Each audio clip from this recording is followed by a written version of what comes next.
So we're going to go ahead and get started. Our preferred lender, Deanne at Movement Mortgage, is going to take a minute, just give us an update on the marketplace. So we'll go ahead and start with that. Hi, everyone. I hope you're having a happy Monday. Yeah, things really kind of rocked and rolled on Friday. The jobs report came out, and guess what? Good news, not so good.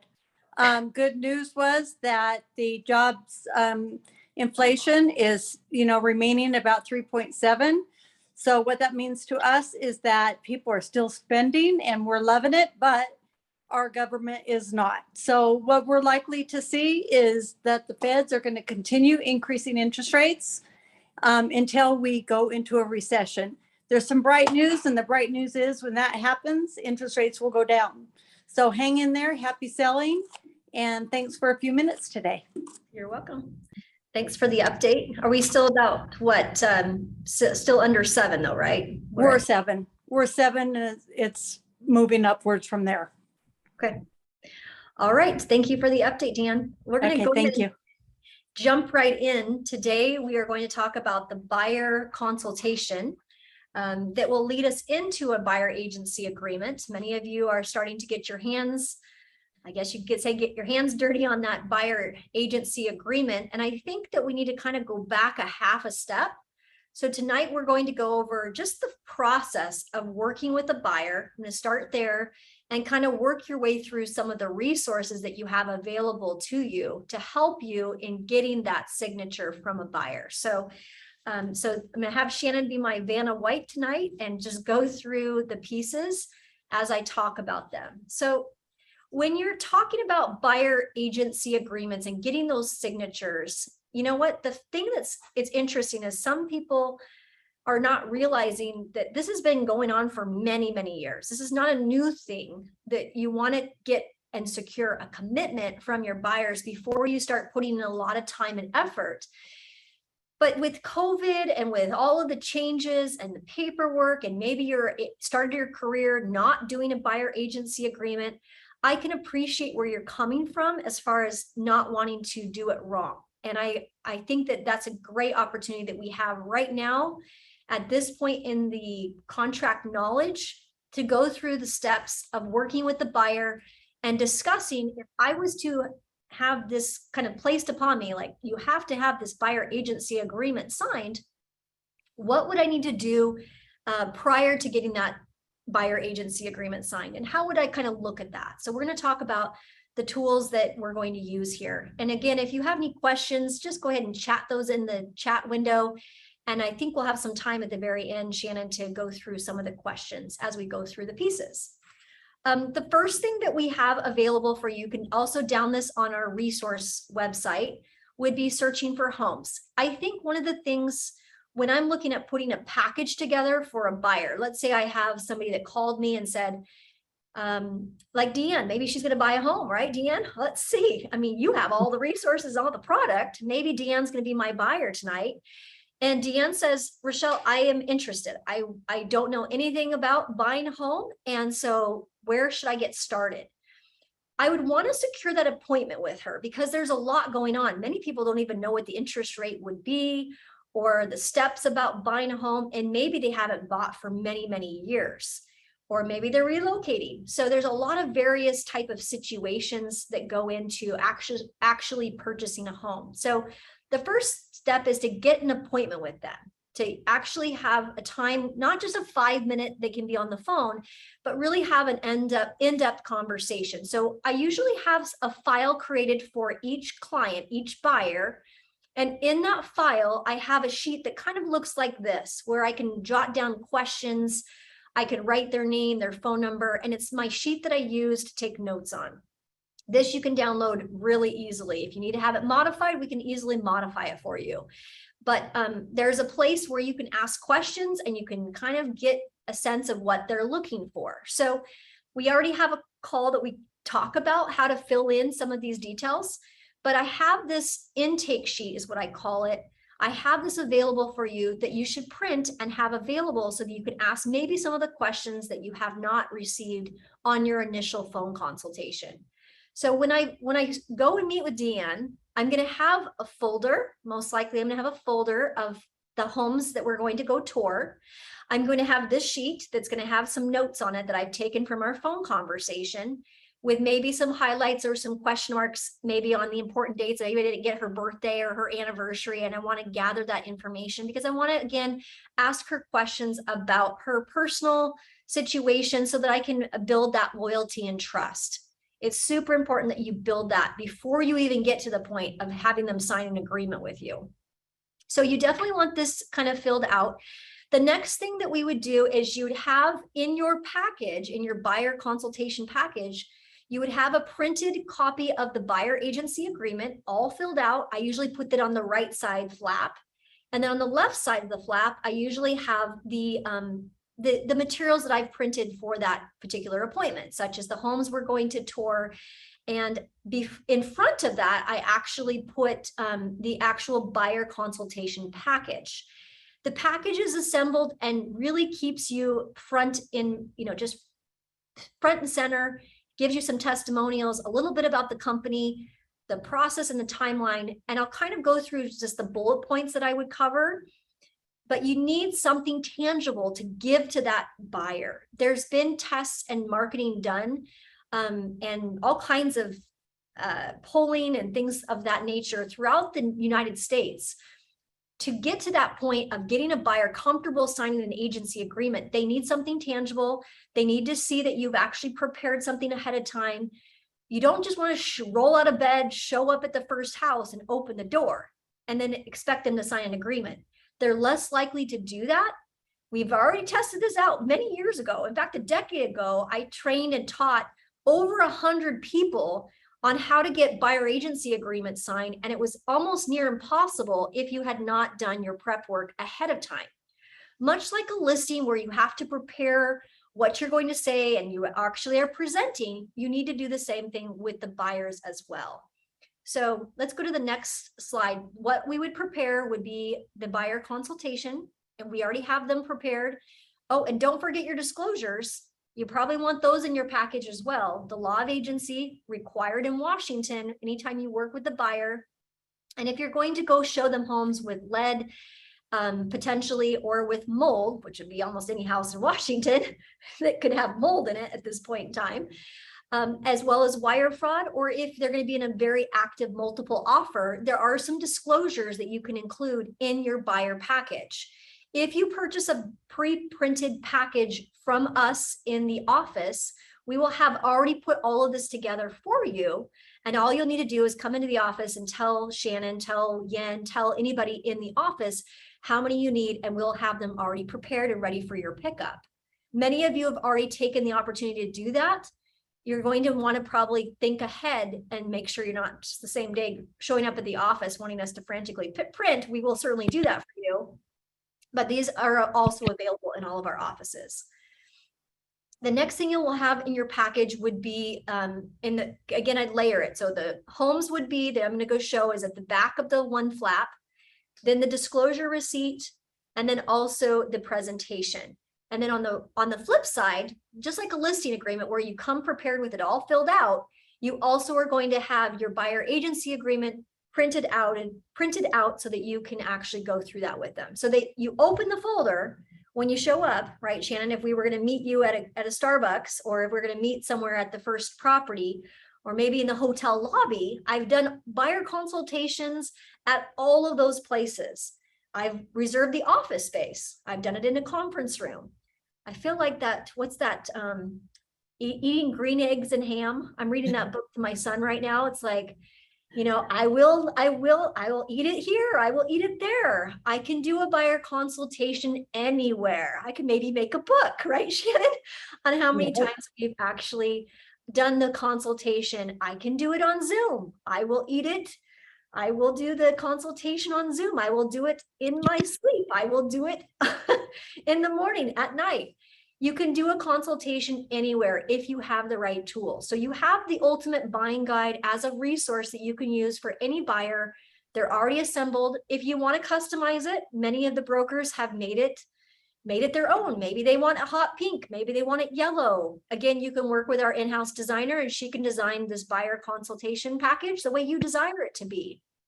So your choice, but I have it all put together. And the first thing I do when I sit down with the buyer, if it was Deanne, I'd say, Deanne, you know, it's so great to talk with you on the phone and get to know you better about what you're looking to do. I have the homes prepared in the package, but before we go out and tour, I just had some missing information that I needed to get from you.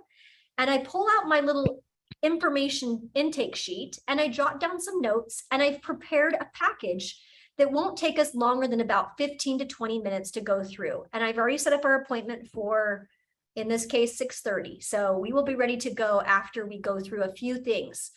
I want to keep in mind, you know, that there's a lot going on in the marketplace, and I want to keep you up to speed with what is going on with the forms, with the contracts, and I provided all of the information that will help you stay on track as far as the process and what I'm going to do to help you. So then I go into it and I don't go over the details. Again, it's a takeaway. This is the package that I'm going to give Deanne so that she has something along with any notes that she's taking on our tours. As we're touring properties, we're going to basically 1, 2, 3, 4, 5. We're going to go through and tour as many properties as we can. The one thing I like to point out on this page when I'm doing a consultation, you guys, is set the expectation of how you work. I typically, Deanne, go out on show clients, especially buyers like you, who have done a really good job of preparing, have made the time out of their busy schedule to go out and look and tour properties. I will go out there and usually we'll go out about 3 different appointments. The first appointment, we're really looking for location, and we're going to tour as many properties as we can. But by like by step 4, we usually will go out a second time and really kind of identify and isolate some of the must-haves. We'll take into account some of the questions and the concerns that you have about the first time we went out.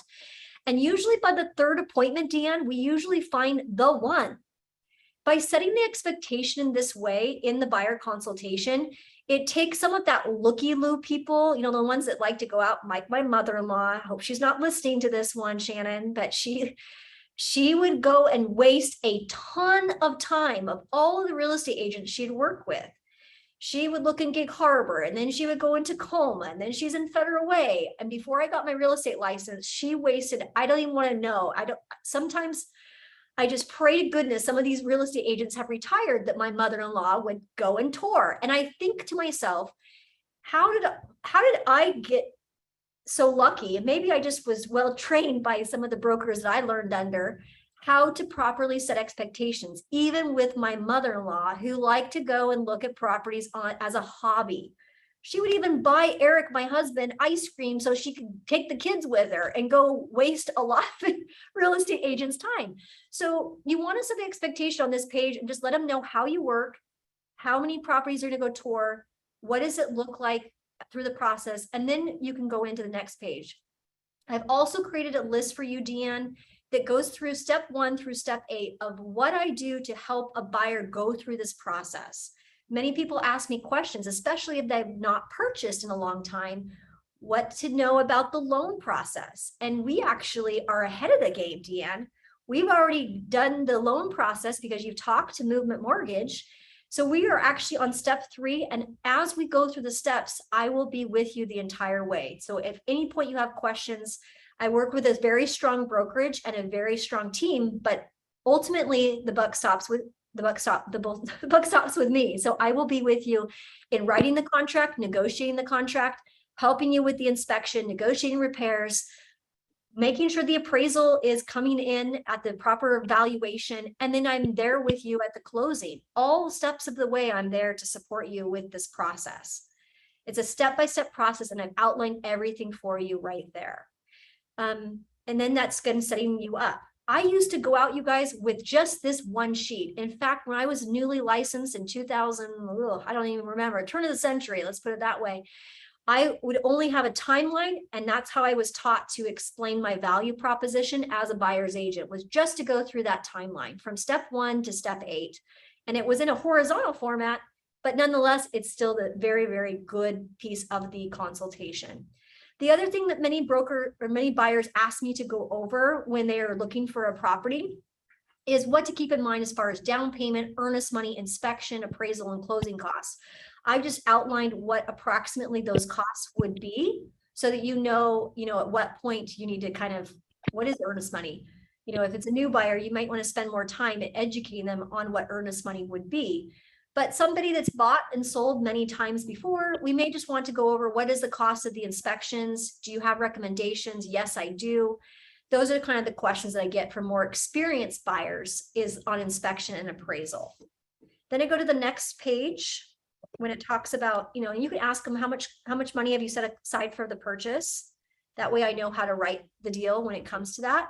This page I don't go over in detail, but it's very important to note that there's been issues where we go through all of this work and for some reason you messed up. You did something on your credit that impacted purchasing. So we want to make sure you don't make those mistakes up above. The reviews speak for themselves. They're generic enough that you could use them. But the last page is how you work exclusively for that buyer. And so I would practice this. I encourage new agents that just got their license. Don't be putting a buyer agency agreement in front of a buyer until you have this memorized, so that you could basically go into a consultation. And if this is the only thing you'd said or did, you would be able to say, okay, so Deanne, here's how I'm going to work exclusively for you.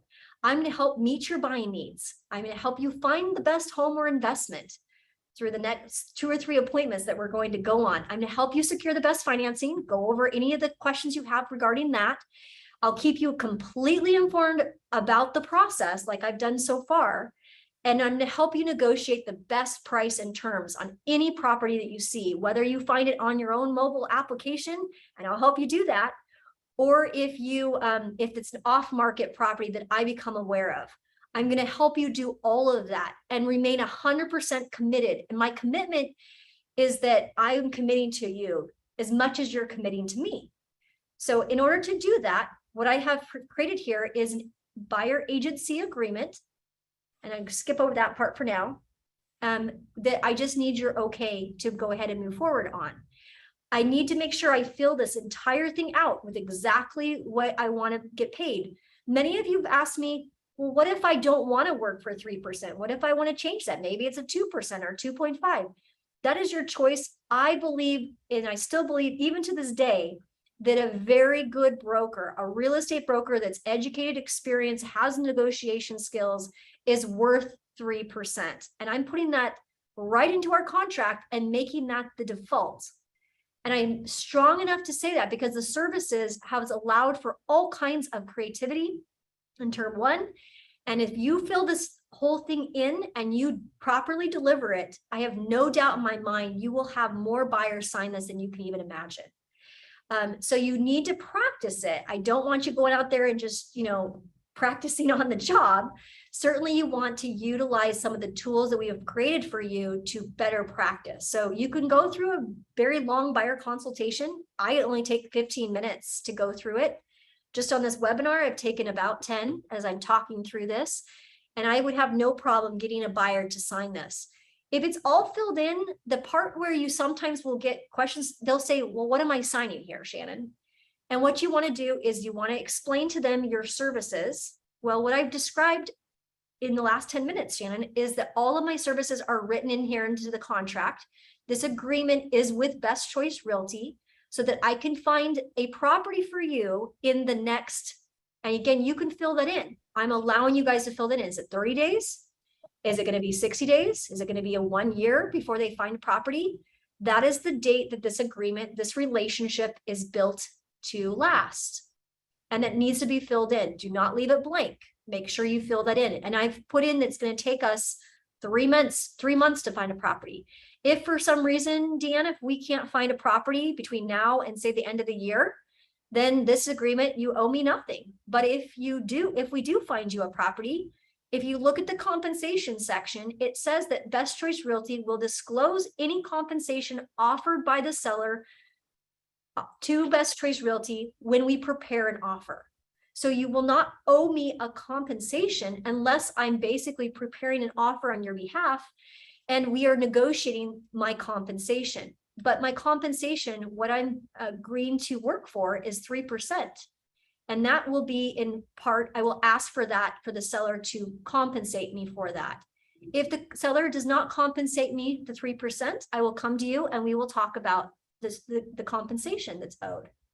But I think what you will find is that no other broker right now is feeling as confident about doing all the preparation, the negotiation, the experience, and has the tools necessary to help you find that property. And if I'm not able to find the property for you, Deanne, by the end of the year, then you owe me nothing. And that is how I work in this business. You can word it in many different ways, but that's the way I would describe it if somebody really was to press me on how I earn my compensation. Now, if that's something you need to negotiate right there, and you need to kind of, take the 3 and cross it off and have them initial, and you have to go to 2.5, that again is up to you, how you handle that compensation. But I want you to feel confident knowing that we are going in with a 3%, and you're worth every penny of that, and how we structure things. And the MLS and the way the contract is written, it allows for this negotiation to take place, and to take place very well with the seller, who ultimately has the choice on how they're going to give their equity away, or pay you for the compensation of holding that deal together. Okay, there's a tail clause of 180 days. So if for some reason, they end up cutting you out of the deal, well, and they end up buying the property that you showed them, there is that compensation that's built into that agreement. And there is dual agency, conflict of interest that's written in, as well as VA. So again, we can go into that in a later call, but I really wanted to get you to that point. And then also show you, if you didn't, we're not like a fan of like, gosh, Rochelle, that seems like a lot to go through with a buyer. I'm confident in my abilities. I had our marketing and graphic designer go ahead and create this for us. Why it's important to work with a real estate broker. If you can kind of memorize 1, 2, 3, 4, 5, 6, these types of things, and you can show through several conversations, or you can get your friend or family member on board with why they should use you as a real estate broker, 1, 2, 3, 4, 5, 6. If you can kind of familiarize yourself with these, this is what shows what is your duties, what is your scope of service. This is why they should use you, because you have industry experience, because you have expert insights, because you have pricing and market experience on how to properly price and market, how you can take adjustments for condition. When you tour one property and it has shabby carpet, and then you go to another property and they've replaced the carpet, you know how to properly adjust for those things because you have the experience and pricing background that many consumers do not have. You also know the contracts and the fine print. You can help educate them through the entire process. You know how to negotiate, and you have access to the latest technology to help them with DocuSign or AuthentiSign, or just using their mobile phone to identify properties. You have those tools that they so need your help to do. So you have that flyer that is available for you. We'll put it on the resource website. The other one we used back in 2019, it's for more of your analytics, like really, Rochelle, seriously, what do you do? And this is a lot of things that I do. Look at this, 62 items that I do for my buyers. I could even reference this and include this in my buyer agency for those super analytics. They're like, I want more of scope and service. I just don't believe real estate agents earn their money, for all they do. You could provide this because we do obtain copies of floor plans if they're available. We do give buyers current overviews of what the marketplace. You want to read through this, but this would be a tool that you could use for your analytics who are very resistant to signing something that makes them feel like that's really a lot of things when you look at it this way. When you have 62 or 63 items that you do, it may look more substantial, and that might be all they need in order to sign the agreement with you. Okay, don't call it signing, just say, I just need your commitment. I think that's the best way to explain it. I like that type of, to be in a relationship, to be an exclusive relationship, to allow me to work on your behalf. I'll need your okay on this document. That's the way I would kind of describe it. Don't make it so harsh. Don't make it such a pain. Make it very easy, and just, again, make it very fluid at how you work through. You could have this sheet, you could have the other one. I mean, you could have as much as you want, but I would say less is more, depends on the client and how I would assemble my preliminary buyer consultation package. Maybe I go out the door with something like this. Maybe I go out the door with just a simple version, or maybe I bring a whole buyer package. Again, you just need a very fluid process to introduce that buyer agency agreement. So I think that I'm 5:57. I knew I talked a lot. Shannon, I'll start with you. You were kind of watching the chat. Yeah, I think I'll start with the most pressing question. I think I had a couple of people ask about is where to find all these different things we've been sharing here on the screen. These are all located in our resource page here under the member section and downloads. So if you're trying to find any of these things that are on there, they are on here. They're in the download sections in the appropriate categories. If you're having trouble finding them, just send us a message and we're happy to email them directly if it's a specific one you're looking for. We try to make it simple for you guys. So if you can't find it on the site, that would be the first place I would look. If not, just let me know. The next question that we had that someone had mentioned is how often, so this is a new thing that this is kind of cropping up with the Best Choice specific buyer agency agreement, but how often are people actually using buyer agency agreements right now or have been in the past? And has that changed with the new forms? Well, back in 2019, I would say that they made the disclosure, they made it transparent on all the websites of how compensation was earned, or back then how commission was earned. And now with putting it on the purchase and sale agreement, I don't think you can avoid it at this point in time. Most of the brokerages, if not all, are having those conversations with their agents and their brokers in how to converse with their clients about introducing this exclusive relationship. And if you don't have an exclusive relationship, then there's nothing I can do to protect your hard-earned money and the time that you've spent to work with those individuals. So certainly I would say if you are wanting to run the risk, you could certainly run the risk, but then you're relying only on the inventory that you see right there that's disclosed or transparent on the site. And let's hope to goodness you don't have a conflict where somebody has signed something online or with another broker, and now you're trying to compete, right? And say, oh, but I'm showing you properties, but this other broker has got a signed agency agreement. In essence, you're violating that agency agreement when the client's violating the agency agreement, and the likelihood of you getting compensated is slim to none. There's nothing I can do if you do not have a buyer agency agreement. So I guess if you want to continue to operate business as usual, you can certainly do that, but it doesn't open you up to your fullest potential. Does that answer the question, Shannon? Yeah. And I know we had a question or a statement, I guess, from Guy, who's saying if a buyer simply does not have the extra money available to compensate, if the seller by chance is not offering compensation, why would they sign the buyer agency agreement? And I think he's kind of referring to a situation, I would think, especially with the VA, where there are zero down type programs. Sure. So in those types of scenarios, why would someone sign a buyer agency agreement if, especially they don't have the cash to pay you in that scenario where seller is offering nothing?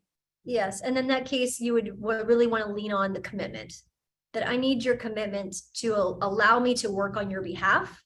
And there is a provision in your case, that example you gave, that talks about the VA. I wouldn't be able to collect on that portion anyways if you read that section of the contract.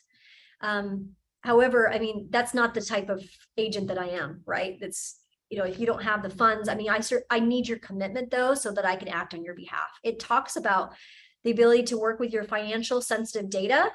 It talks about the ability to communicate with other people, off market opportunities. It talks about all of that. And without your commitment, Deanne or Shannon, unfortunately, my hands are tied. I'm not able to work as well for you on your behalf. Yeah. And I think another person, this was a private message. We are actually, it looks like someone made a statement. Are we one of the few states that does not do buyer agency agreements in the past? And I think that's true, is it not? That is very true. Yeah, most states have buyer agency agreements that they're operating with. So if you've got people who are coming from out of state, they're coming from other places, they're used to that type of approach. It's just kind of been interesting how the Northwest has handled it over the last 25 years. So the other question is timing. So I know you mentioned this in a training earlier today, Rochelle. Do you mind kind of sharing how and when you would introduce the buyer agency agreement, and when, if someone doesn't want to immediately sign, what does that mean and how do you reapproach it?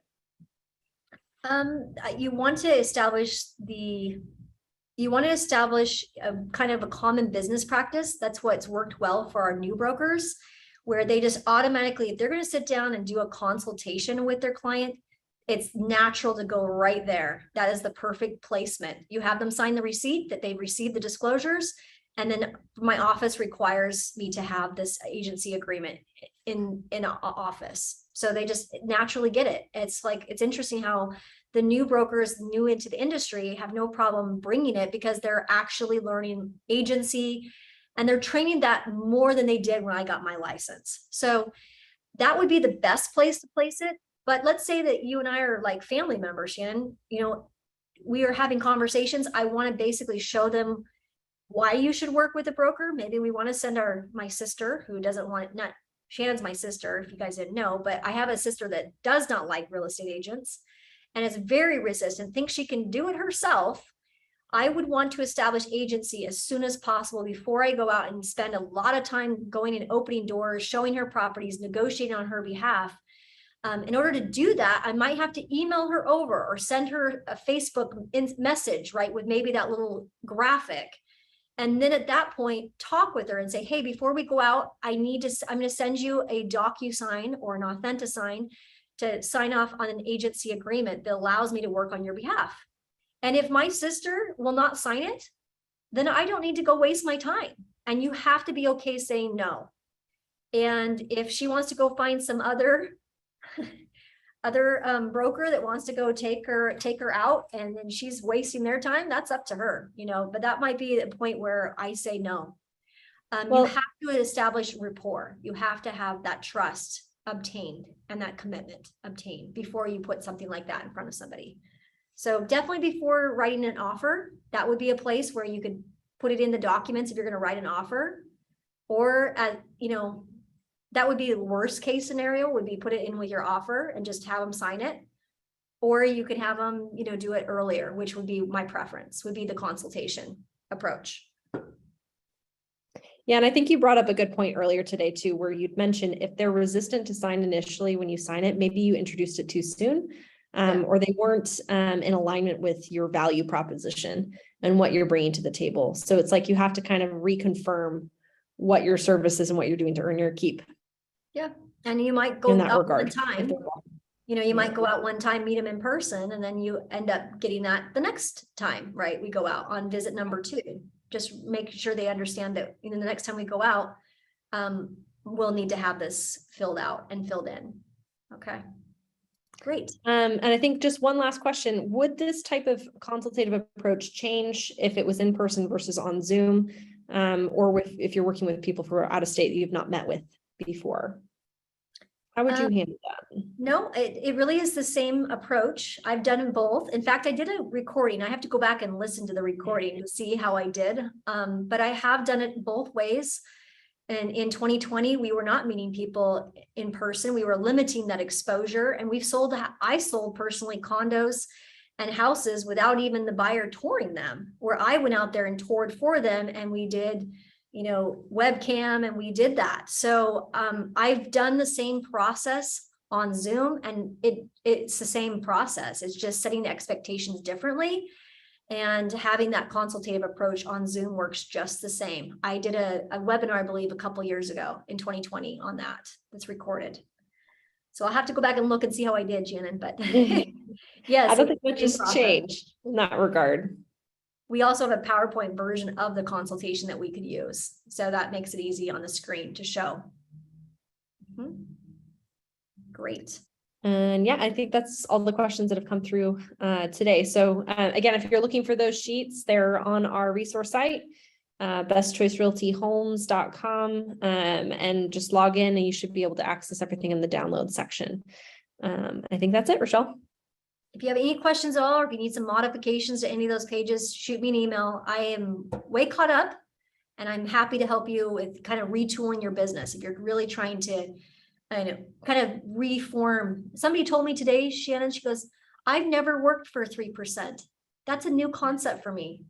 And I was like, that is really cool that somebody's going to take the time to learn how to do their business better than they have in the past. And there are ways to do that. And I'm not the best at it. And I certainly have room to improve. But there are other people that can weave this 3% conversation even better than I do. And I think it's partnering and practicing and just recognizing that this is an opportunity for you to relearn that part of the business if you have not taken the time. It was encouraging to hear from this person who's been doing this a long time, who said that she was going to take this to heart and really spend the time and learn how to do it well. So I'm excited to hear what you guys have to say about these agreements. Certainly welcome to feedback. Shannon, by the end of the week, will have a lot of this a little easier to load for all of you on Transaction Desk. So just hang out with us and make sure that if you have questions, bring it to our attention or suggestions. Again, we're just trying to make this better for everyone in the industry. So have a great week, you guys, and we'll talk to you next Monday.